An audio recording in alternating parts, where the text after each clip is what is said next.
before I get into this match, I would just like to say thank you for all the positive comments on my week 1 video and my video that I did a couple days ago called Anxiety Pokemon and You.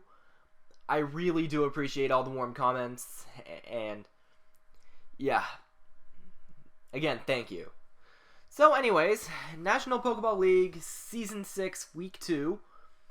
Going up against Trev the King and the Atlanta Braviarys. A little bit of a double backstory into this thing. One, if you can hear my voice right now, you can probably tell that I don't feel so good. And I will confirm that. At the time I am recording this, I am a little bit sick. So, pretty much made this a little bit of a flu game for me. Yeah, like Michael Jordan in the 1998 NBA Finals. I think it was Game 6 of that series, I want to say. But that bit's not relevant. This was pretty much my little bit of a flu game, and that's all you need to know. Secondly, I did say in an interview, or my interview with Carney, that Breloom was ready for Trev, and definitely implied that I was going to bring it, and hey, I'm a man of my word. Backstory to that backstory, it was NPL Finals Season 4, Trev was up against, Jolt, and Jolt had I think like a 98% chance to win that match. And Breloom just ended up losing it for him. Ended up getting 2 bullet seed hits on the Reuniclus and a Mach Punch and a low roll Mach Punch. So, yeah, that was definitely very unfortunate for Jolt. But I brought Breloom this week just so he can get a little bit of redemption. Will Breloom get that? We don't know. Just gonna have to wait and see in the battle, which I'm going to start right now. So, starting off, he's going to be leading off with Mesprit. I lead with my Landorus Therian here. I'm thinking a couple of things, one of them which is that this thing might be Scarfed and will hit me with Nice Beam. So, pretty much, as much as I would like to set up rocks, I don't want to do that risking a Nice Beam, so I'm just going to switch into my Blastoise here. And try to sponge whatever. Ends up going for a Psychic here, and that pretty much tells me that he's not running Ice Beam, I think. That, or he just successfully predicted me in some way. But this is another Assault Vest Blastoise. I used one last week. I thought it would be pretty good here too.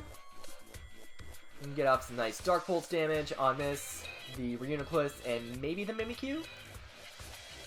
So, I'm just going to go for that here after he fires off a Psychic on me. And I actually end up going for the Scald here, kind of predicting Diancie or Zygarde to come in to sponge a Dark Pulse. Wasn't really thinking, what's it? Didn't really think Reuniclus would want to come in after,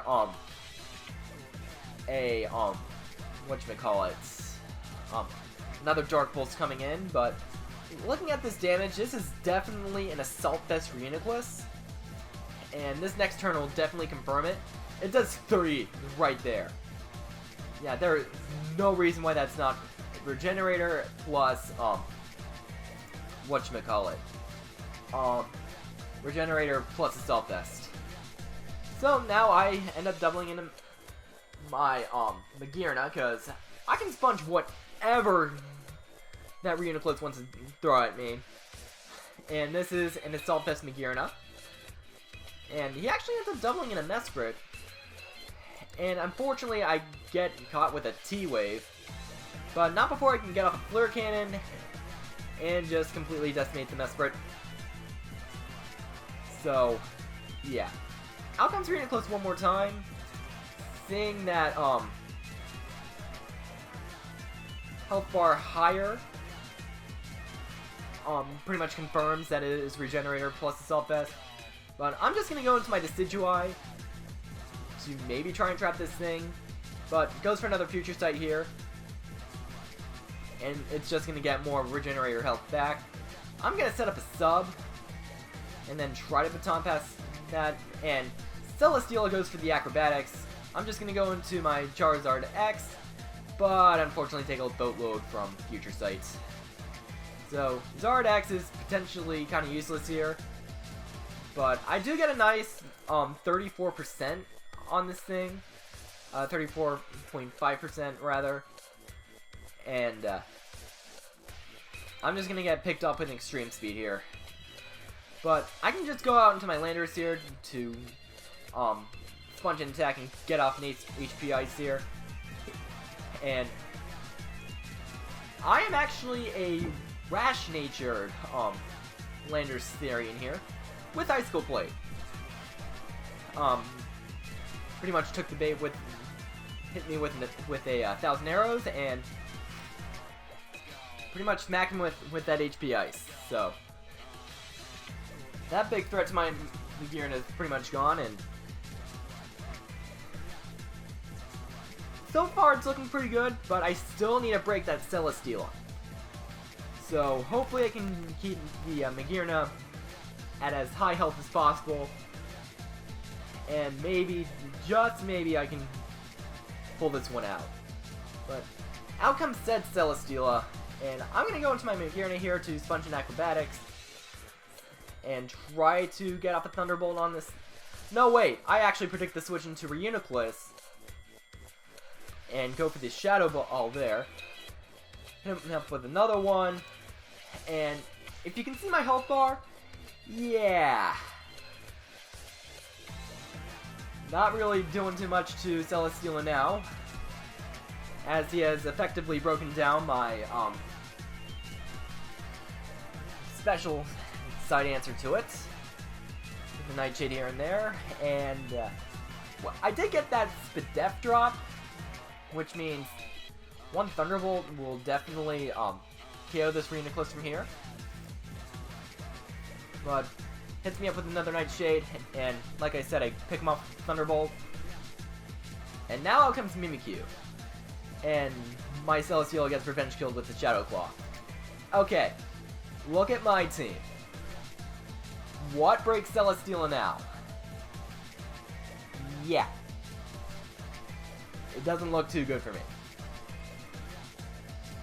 I lost my Magearna. I lost my Zardex recklessly. So, it's looking like a Trev win here.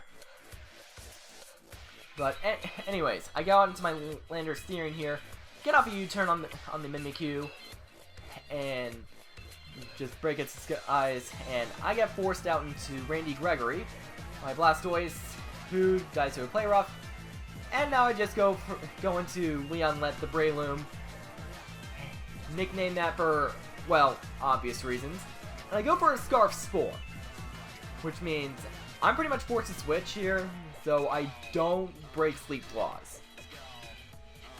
So, pretty much Celesteela or DMC has basically a free switch in. Pretty much my play here, I think I just end up going into Landorus to pretty much take it. No, wait, I go into Decidueye.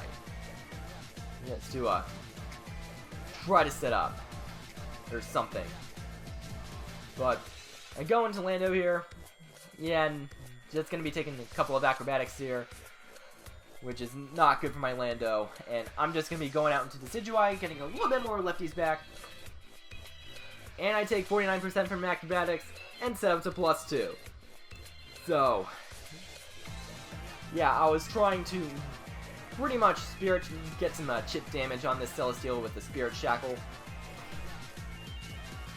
And pretty much came to the conclusion that this game was pretty much in Trev's favor, but so much you can do. But he ends up sacking Mimikyu here, and I just get that Spirit Shackle off on the Mimikyu, and that dies. And he goes out into Dante here, and this is actually a choke on Trev's part. If you saw the damage from a -1 Celesteela onto my Decidueye, it did 49% to me. Without that defense drop, or without that attack drop, Celesteela outright OHKOs my Decidueye from here. And then it would have been a 2-0 in Trev's favor, as Celesteela pretty much cleans up. But, his Diancie Mega Evolves, I live with 6. And I just head off that baton pass. And I actually calced it after the match, and if he was, did max spec attack, then he needed a little bit higher of a roll, and he had a shot to get that roll. But yeah, it didn't happen. I get off that baton pass, and look who's coming in. So how is the Breloom handling this matchup? Is he a little bit on the rocks? Like Breloom's ready. He's ready. Oh yeah, he's also ready for week 2, especially week 2 when I play Trev. Breloom's gonna be ready for that. He wants redemption. Leon Lett getting off that Scarf Force Palm sweep, getting a little payback at Trev, and that is a 3-0 for the San Antonio Swamperts.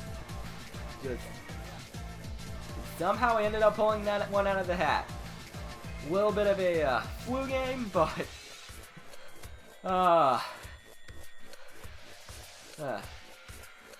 yes, everything just worked out.